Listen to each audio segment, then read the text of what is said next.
Assalamualaikum warahmatullahi wabarakatuh.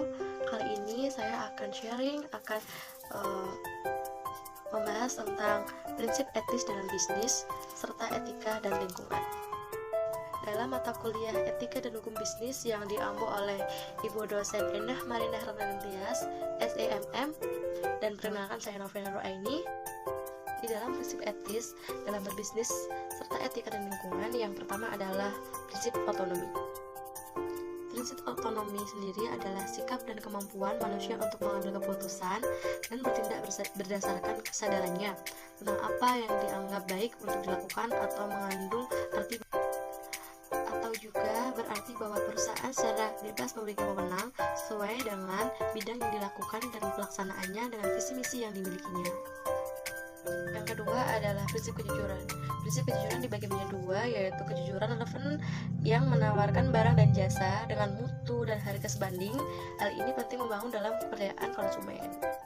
Begitu juga dengan kejujuran relevan dalam hubungan kerja internal suatu perusahaan. Eksistensi perusahaan akan bertahan lama jika hubungan dalam perusahaan dilandasi dengan prinsip kejujuran. Yang ketiga adalah prinsip keadilan. Prinsip yang tidak akan merugikan hak dan kepentingan orang lain. Dasar prinsip keadilan adalah Dalam prinsip dasar keadilan adalah pengadaan atas harkat dan martabat manusia beserta hak-hak yang melekat dalam manusia. Keadilan juga bermakna meletakkan sesuatu pada tempatnya, menerima hak tanpa lebih dan memberikan hak orang lain tanpa kurang, memberi hak setiap orang secara berhak secara lengkap dalam keadaan yang sama, dan berhubungan orang yang jahat atau yang melawan hukum sesuai dengan kesalahan. Yang keempat adalah hormat kepada diri sendiri. Hormat pada diri sendiri mempunyai arti yaitu memiliki dan menentukan perbuatan yang baik dan tidak menyakiti, mencelakai, mengotori, menodai, dan merusak diri sendiri. Yang kelima adalah hak dan kewajiban. Menurut Profesor Dr. Notonegoro, hak adalah kuasa untuk menerima atau melakukan sesuatu yang semestinya diterima atau dilakukan melulu oleh pihak tertentu dan tidak dapat oleh pihak lain manapun juga, yang pada prinsipnya dapat dituntut secara paksa olehnya.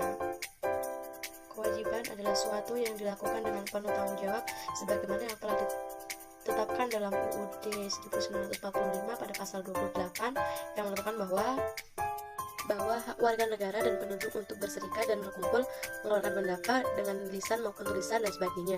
Syarat-syarat akan diatur dalam undang-undang. Pasal ini mencerminkan bahwa Indonesia negara yang bersifat demokrasi.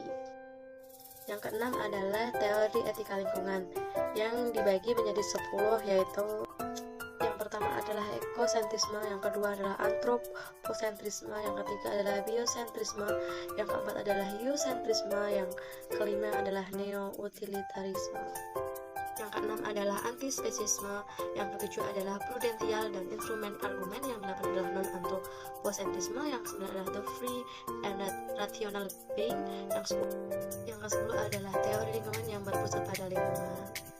Prinsip yang ketujuh adalah prinsip etika dalam lingkungan hidup, yang di dalamnya terdapat sifat hormat terhadap alam, prinsip tanggung jawab, prinsip solidaritas, prinsip kasih sayang dan peduli, prinsip roham tidak merugikan dan merusak, prinsip hidup sederhana dan selaras dengan alam, prinsip keadilan, prinsip demokratis, dan yang terakhir adalah prinsip integritas moral.